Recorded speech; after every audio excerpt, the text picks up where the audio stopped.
বলছি দিদি দিদি রাখছে, দিদি রাখছে।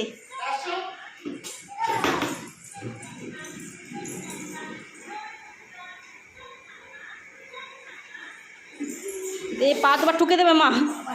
দেখো বারবার এমনি দিদি হাঁটতে পারছে না, দিদির পা পড়ে শেষ।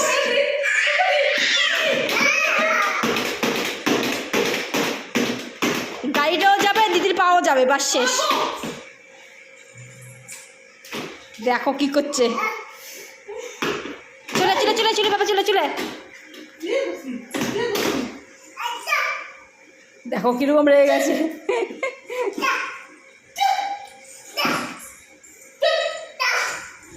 বাবা বাবা আমাকে ঠুকো না বাবা, বাবা সরি, এদিকে এসো না। দেখো আমি ওর এই গাড়িতে ঠুকে গেলাম, আমি ওর ওই গাড়িটাতে ঢুকে গেলাম। ওইখানে একটা গাড়ি রাখা ছিল, পিছন দিয়ে হাঁটতে হাঁটতেই